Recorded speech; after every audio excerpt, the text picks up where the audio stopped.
Elhamdülillahi Rabbil alemin. Vessalatu vesselamu ala eşrefil enbiyai vel murselin. Nebiyyina Muhammedin ve ala alihi ve ashabihi ecma'in. Kardeşler, bugünkü mevzumuz istəyərdim nafilə ibadətlər barədə danışım. Nafilə ibadətlərin fəziləti və həmçində insana təsiri. Ümumiyyətlə, Allah Teala Quran-ı Kərimdə buyurur ki, وَزَكِّرْ فَإِنَّ الذِّكْرَى تَنْفَعُ الْمُؤْمِنِينَ. Sən xatırlat, həqiqətən xatırlatmaq möminlərə fayda verər. Və sonra buyurur ki, وَمَا خَلَقْتُ الْجِنَّ وَالْإِنْسَ إِلَّا لِيَعْبُدُونَ.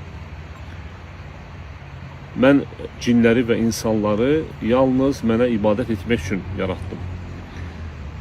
Və sanki Uca Allah bu ayədə bizə bildirir ki, xatırlatmalı olan ən mühüm məsələlərdən biri də insanın ibadət üçün yaranması, yəni bu məqsəd üçün, bu qayə üçün yaranmasıdır. Və ümumiyyətlə insan həmişə gərək bunun yadında saxlasın və həmişə xatırlasın. İstənilən bir məclisdə, istənilən bir halda ki, əsas insanın var olmasının, insanın yaradılmasının əsas məqsədi ibadətdir. Allah'a ibadətdir. Və Allah Teala bizim ibadətlərimizə ehtiyac yoxdur, yəni möhtac deyil. Əslində bu ibadətlərin faydası da bizim özümüzə qayıdır, yəni insanın özünə qayıdır. Və sadəcə ibadət etmək Allahın qullar üzərində olan bir haqqıdır. Yəni əsas məqsəd budur, haqqdır. Yəni insan həmişə bilməlidir ki, ibadət Allahın onun üzərində olan bir haqqıdır. Düzdür, ibadət insanın qəlbini islah edir və həmçində digər insana faydaları var, amma əsas məqsədi əsas nədir? Əsas olan odur ki, bu Allahın bizim üzərimizdə olan bir haqqıdır. Və Uca Allah bizə vacib ibadətlər buyurub, vacib namaz, vacib oruc, həmçinin zəkat, həc. Lakin bu ibadətlərlə yanaşı Allah Teala bizə nafilə ibadətləri də buyurub. Və bu nafilə ibadətlər sözsüz ki, bunların bizə buyurulmasında böyük bir hikmət var. Və həmçində Allahın bizə bir rəhmətidir, mərhəmətidir. İlk növbədə bunu qeyd edim ki, nafilə ibadətlərin yəni faydasından, hikmətindən biri budur ki, nafilə ibadətlər fərz ibadətləri tamamlamaq üçün buyurulur. Necə ki, bir hədisdə Peyğəmbərimiz sallallahu aleyhi ve sellem buyurur ki, qiyamət günü ilk olaraq insandan namaz barədə soruşulacaq, vacib namazlar. Və əgər vacib namazlarında bir nöqsan olarsa, Allah Teala buyuracaq ki, baxın qulumun nafilə namazlarına.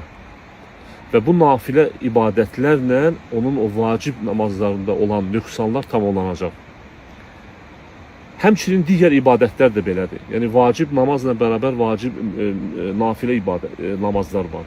Həmçinin vacib orucla bərabər nafilə oruc buyurulub. Vacib zəkatla bərabər sədəqə buyurulub. Həclə bərabər nafilə həclər və həmçinin nafilə ümrə və s. Yəni bunların ilk hikmətlərindən biri budur ki, nafilə ibadətlər bizim fərz ibadətlərdə olan boşluqlarımızı və həmçində naqislərimizi tamamlayır. Çünki biz fikir versək, yəni biz vacib ibadətləri yerinə yetirməyə çalışırıq, düzdür. Amma yenə də nöqsanlarımız olur. Baxırıq ki, məsələn, namazı götürsək, istər-istəməz fikrimiz yayınır. Ya baxırsan, biraz gecikdiririk və s. Yəni, bu kimi nöqsanlar olur. Və bizim nafilə ibadətlərə ehtiyacımız var ki, onu tamamlasın. Həmçinin oruc da belədir. Ramazan ayında oruç tuturuq, amma istər-istəməz orucla bərabər müəyyən günahlarımız olur və s. Həmçinin zəkat, Zəkatı hesablayırıq, ola bilər çatışmayan naqis hesablayaq və s. Əsas odur ki, yəni nafilə ibadətlərin birinci faydalarından biri budur ki, nafilə ibadətlər fərzləri tamamlayır. Həmçinin qardaşlar, nafilə ibadətlər Allahın sevgisini qazanmağa əsas səbəblərdən biridir. Nafilə ibadətlər Allahın sevgisini qazanmağa səbəblərdən biri. Necə ki, qüdsi hədisdə Allah Teala buyurur ki, qulumun mənə sevimli olan və onun vasitəsilə mənə yaxınlaşdığı ən gözəl əməl ona vacib buyurduğum əməllərdir. Və sonra Allah Teala buyurur ki, qulum nafilə ibadətləri yerinə yetirməklə mənə o qədər yaxınlaşar ki, mən onu sevərəm. Yəni nafilə ibadətlər fikir verirsiniz Allahın sevgisini qazanmağa səbəbdir. Və sonra Peyğəmbərimiz sallallahu əleyhi və səlləm buyurur ki, Allah buyurur, onu sevdiyim təqdirdə onun eşidən qulağı, görən gözü, tutan əli və yeriyən ayağı olaram. Yəni nə deməkdir? Yəni Allah əgər bir qulunu sevərsə, artıq həmin qul bütün həyatını Allahı sevdiyi və razı qaldığı əməllərə can atar. Onun eşidən qulağı olaram nə deməkdir? Yəni insan yalnız Allahın razı qaldığı sözləri, razı qaldığı şeyləri eşidər. Yəni haram şeylərə qulaq asmaz. Onun görən gözü olaram, yəni ancaq Allahın sevdiyi və razı qaldığı əməllərə baxar. Yəni gözünü harama yönətməz. Tutan əli olaram, yəni əli ilə yalnız Allahın halal buyurduğu işləri görər. Və yeriyən ayağı olaram, yəni harama getməz, haram işlərə getməz. Və sonra Uca Allah buyurur ki, məndən diləsə ona diləyini verərəm, istədiyini verərəm. Yəni əgər qulumu sevdimsə, nə istəsə onun duasını qəbul edərəm. Və əgər sığınacaq istəsə, ona sığınacaq verərəm. Və nafilə ibadətlər çoxdur, qardaşlar. Bəziləri barədə danışmaq istəyirəm, bəzilərinin fəziləti. Ən fəzilətli nafilə ibadətlərdən biri də demək, sübh namazının 2 rükətidir. Ümumiyyətlə, nafilə ibadətlər, elə ibadətlər var ki, nafilə ibadətlər nəzərə tutulur. Məsələn, namazdan başlayaq. Elə nafilə namazlar var ki, bu nafilə namazlar daim yerinə yetirilir. Yəni Peyğəmbərimiz sallallahu əleyhi və səlləm bunları daim yerinə yetirib. Yəni heç vaxt tərk eləməyib.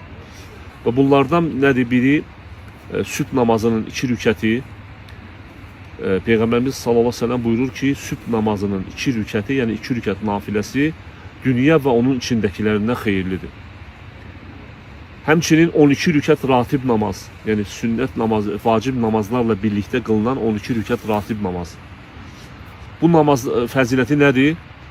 Peyğəmbərimiz sallallahu əleyhi və səlləm buyurur ki, kim gün ərzində fərz namazlarından əlavə 12 rükət nafilə namaz qılarsa, Allah Teala onun üçün cənnətdə ev tikər. Və hətta bəzi alimlər buyurmuşlar ki, hər gün üçün bir ev tikər. Yəni bəzi alimlər deyirlər ki, bu davamiyyətli oluna qılarsa, Allah Teala onun üçün qiyamətdə ev tikər. Bəzi alimlər deyirlər ki, yox, hər gün üçün, yəni bir gün məsələn bir insan 12 rükət namazı tamamlasa və bunlar da hansıdır? Sübh namazından əvvəl 2 rükət, zöhrdən əvvəl 4, sonra 2, məğrib namazından sonra 2 və işa namazından sonra 2 rükət. Alimlər buyururlar ki, gün ərzində bu 12 rükəti qılan üçün Allah Teala ev tikər. Yəni hər gün üçün bir ev tikər. Və həmçinin nafilə namazlardan, qardaşlar, duha namazı. Peyğəmbərimiz sallallahu əleyhi və səlləm buyurur ki, insan səhərə çıxdıqda onun hər oynağı üçün, yəni bədəndə olan hər oynağı üçün Allah üçün sədəqə verməlidir. Yəni üzərində sədəqə vacib olar. Və sonra Peyğəmbərimiz sallallahu əleyhi və səlləm buyurur, zikr etmək, Allahı zikr etmək sədəqədir. Gözəl, xoş söz danışmaq sədəqədir. Hətta müsəlman qardaşının üzünə təbəssüm etməyin sədəqədir. Yaxşılığı əmr etmək sədəqədir, pislikdən çəkindirmək sədəqədir. Və sonra Peyğəmbərimiz sallallahu əleyhi və səlləm buyurur ki, duha vaxtı qılınan 2 rükət namaz bütün bax bunları əvəz, bütün bu sədəqələri əvəz edir. Yəni hər bir insan gün ərzində səhər duha vaxtı 2 rükət namaz qılarsa, artıq öz əzalarının sədəqəsini vermiş olur. Ona görə alimlər bu hədisdən istinbat ediblər ki, duha namazını daimi qılmaq olar. Hətta səfərdə belə qılmaq olar. Çünki Peyğəmbərimiz sallallahu əleyhi və səlləm nə deyir? Hər səhər insan oyandıqda, səhərə çıxdıqda hər oynağına görə, hər əzasına görə, hər sümüyünə görə sədəqə verməlidir. Və alimlər qeyd edirlər ki, insanın bədənində 360-a yaxın oynaq var. Və 2 rükət namaz bunu əvəz eləyir. Həmçinin Peyğəmbərimiz sallallahu əleyhi və səlləm buyurur ki, zöhr namazından sonra 2 rükət qılmaq. Yəni biz 4 rükət qılmaq daha doğrusu. Peyğəmbərimiz sallallahu əleyhi və səlləm buyurur ki, kim zöhr namazından əvvəl 4 rükət qılarsa və sonra 4 rükət qılarsa, Uca Allah onu cəhənnəmə haram edər. Yəni bu da əslində böyük bir savabdır. Yəni bunu gərək biz ötürməyək bu savabı. Yəni onsuz da biz zöhr namazını 4 rükət əvvəl qılırıq, 2 rükət sonra qılırıq. Ratib namazı.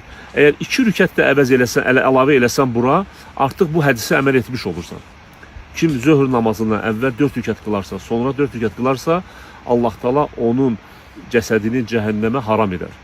Yəni bu da böyük bir savabdır. Və həmçinin əsrdən əvvəl 4 rükət qılmaq, bu da var. Peyğəmbərimiz sallallahu əleyhi və səlləm dua eləyib. Kim əsr namazından əvvəl 4 rükət namaz qılan qula Allah rəhm etsin.